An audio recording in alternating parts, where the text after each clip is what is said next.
Salut à toi qui regarde cette vidéo et bienvenue sur ma chaîne, c'est Jack Plisken qui te parle et aujourd'hui on se retrouve pour une vidéo un peu particulière puisqu'il s'agit du pilote d'une émission pour une éventuelle future chaîne. En effet, ceux qui me suivent assidûment depuis quelques temps maintenant savent que je voulais parler depuis un moment de certains sujets et notamment des dessins animés de notre enfance, si tant est que vous y ayez vécu dans les années 80-90. Et pourquoi ne pas commencer avec un des dessins animés les plus cultes encore regardés aujourd'hui avec tendresse et sympathie, j'ai nommé Sherlock Holmes. Alors Sherlock Holmes, qu'est-ce que c'était? Souvenez-vous, ça nous racontait les aventures du détective Sherlock Holmes accompagné par son ami le Dr Watson qui partaient tous deux résoudre énigmes et mystères tout en déjouant les plans machiavéliques du professeur Moriarty. Cette série est bien évidemment très librement inspirée de l'œuvre de Sir Arthur Conan Doyle, puisqu'à part les noms et éventuellement le caractère de certains personnages, on retrouve ici des histoires inédites mais surtout bien plus fantastiques. Et c'est en 1981 que notre aventure commence, entre une coproduction italiano-japonaise, avec le studio japonais Tokyo Movie Shinsha et le studio italien RAI. Et pourtant, la première diffusion se fera en exclusivité sur Canal+, le 4 novembre 1984, soit 4 jours avant la diffusion japonaise.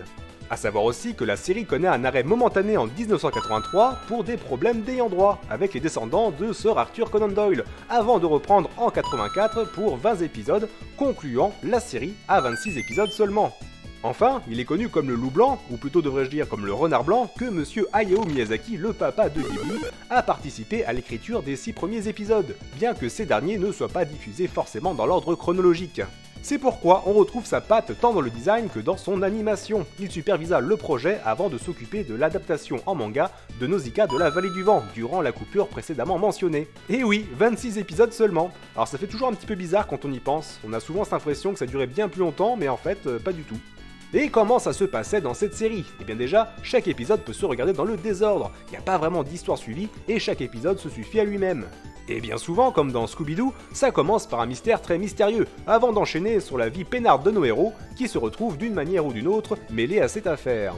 Et tout aussi souvent, ces problèmes sont dus au professeur Moriarty, accompagné par ses deux acolytes, un peu idiots et pas très débrouillards. On les retrouve dans des plans foireux qui, dans la majorité du temps, consistent à voler des bijoux ou des objets d'art de grande valeur. Parfois, l'histoire prend l'allure de triangles bordéliques, avec l'intervention de l'inspecteur Lestrade et de son équipe tout aussi incompétente et maladroite.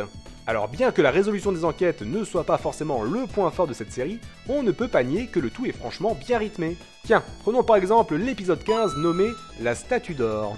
Tout commence avec la vision d'une machine étrange qui s'infiltre dans les égouts au beau milieu de la nuit sur une musique qui fait peur. J'en ai mis dans l'ambiance et tu sens la couille arriver. Ensuite, t'as le commissaire Lestrade qui manque d'écraser la moitié de la ville. Ça pour se rendre dans une banque où des lingots d'or ont été dérobés, sans que les billets aient été touchés. Je me demande pourquoi ils ont emporté les lingots et non point les billets. Je ne sais pas. Tout ce que je veux, c'est que vous les retrouviez et au plus vite. S'ensuivent ensuite les moments les plus gais de toute la série.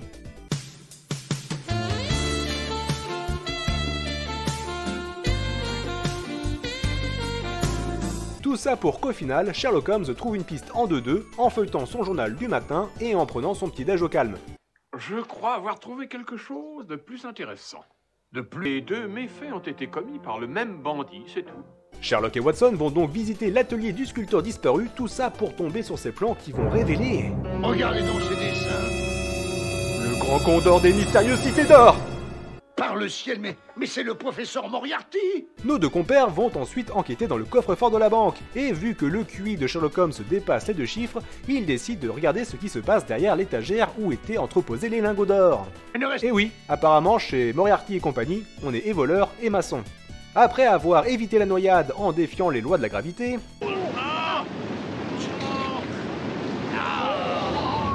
Nos deux héros décident d'enfiler leur plus belle combinaison de plongée et de fouiller le fond de la rivière à la recherche d'éventuels indices. Au fond de la rivière. Il est temps de passer les tenues adéquates. Oh non. Très bonne idée puisqu'ils vont suivre ces traces et remonter jusqu'à la demeure d'une vieille dame bien trop sympathique pour être honnête. Oh mais bonjour, je vais vous préparer quelques petits sandwichs, messieurs. Entrez, entrez. Nous vous remercions. Après avoir pris le goûter avec la vieille folle, nos deux héros décident de jeter un petit coup d'œil dans l'atelier derrière la baraque. Là, ils tombent nez à nez avec Moriarty et sa bande qui ont pris en otage le fameux sculpteur et son fils. Watson décide de s'infiltrer pour sauver le gamin, pendant que Sherlock fait diversion en engageant le combat avec les deux sbires.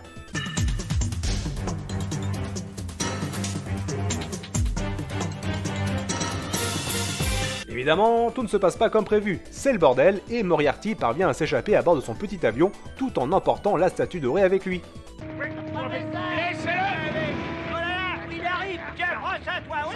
C'était sans compter l'arrivée de l'estrade et de ses hommes qui se lancent dans une course-poursuite effrénée. Ils doivent pas s'enfuir avec cet or, arrête-les!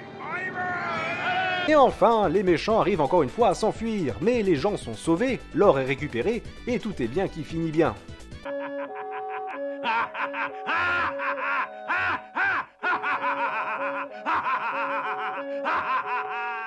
Et voilà comment ça se passe en gros dans un épisode de Sherlock Holmes.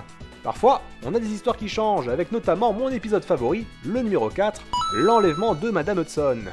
Dans cet épisode, notre bonne vieille logeuse se fait donc enlever par Moriarty et ses sbires, mais petit à petit, tous vont tomber sous le charme et la tendresse infinie de Madame Hudson.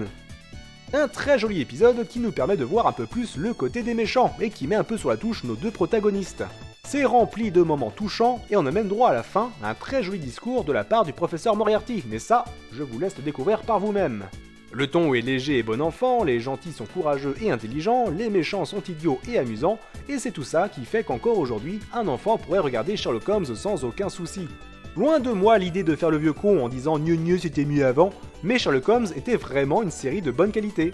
Déjà, avec Miyazaki dans le projet, ça partait avec un avantage, mais tu sentais aussi la volonté de bien faire, avec une narration certes classique mais maîtrisée, des dessins et une animation de toute beauté, sans parler de la musique et j'ai même pas encore évoqué les doublages. Et les doublages, parlons-en. Là aussi on a été gâtés avec des doublages de qualité et des dialogues adaptés sans pour autant tomber dans le ridicule, comme avec Nicky Larson ou encore Ken le Survivant. Non, là c'est propre et respectueux des personnages et les voix collent parfaitement pour la majorité d'entre eux. On retrouve notamment le regretté Serge Lorca qui doubla aussi l'homme de verre dans Cobra, Jacques Marin pour l'une des voix de Watson, Gérard Hernandez pour la voix de Moriarty qui fait aussi le grand schtroumpf et que l'on peut retrouver dans la série Scène de ménage. Ou encore Françoise Pavie derrière Madame Hudson, personnage qui, avec Lola Bunny, nous ont donné cette maudite génération accro au furry. Et comment parler de musique sans évoquer ce foutu générique qui me fera toujours chialer, chanté par une toute jeune Amélie Morin qui s'occupera plus tard de chanter le générique des Moomins. Et rien que les premières notes me nous la gorge à chaque fois, c'est tellement beau bordel, y a tout qui est bien dans ce dessin animé. A savoir que la mélodie est la même que la version originale japonaise, les paroles ayant été bien sûr adaptées pour le public français. Mais c'est ça que j'aime avec cette série, c'est que tout est bien, t'es devant un truc de qualité, c'est pas ennuyeux, et puis même quand ça bouge ou qu'il y a de l'humour, t'es pas pris pour un con. Vraiment, je me sens pas bête en tant qu'adulte de voir ou de revoir Sherlock Holmes, et c'est quelque chose que je pourrais sincèrement recommander aux enfants actuels. Puis ça fait du bien aussi de pas avoir une série qui soit conçue pour nous vendre des produits dérivés, n'est-ce pas G.I. Joe? D'ailleurs, le seul produit dérivé que je pourrais éventuellement vous recommander est sorti bien des années plus tard. Il s'agit d'une Figma, une figurine en plastique articulée qui représente notre héros accompagné de son automobile fétiche. Une très jolie figurine d'excellente facture, hélas difficile à trouver à un prix abordable de nos jours et que j'aimerais beaucoup avoir. Sinon, il existe moult coffrets regroupant l'intégrale de la série, avec notamment une sortie récente en Blu-ray aux alentours de 60 €. Enfin bref, Sherlock Holmes c'était et c'est toujours aussi bien, et je ne peux que vous conseiller chaudement de découvrir ou de redécouvrir cette série seul ou accompagné de vos enfants. Dans tous les cas, vous êtes sûr de passer un excellent moment. Quant à moi, j'attends avec impatience vos commentaires et vos retours concernant cet épisode pilote, et en attendant, je vais donc vous dire à bientôt pour une prochaine vidéo rétro.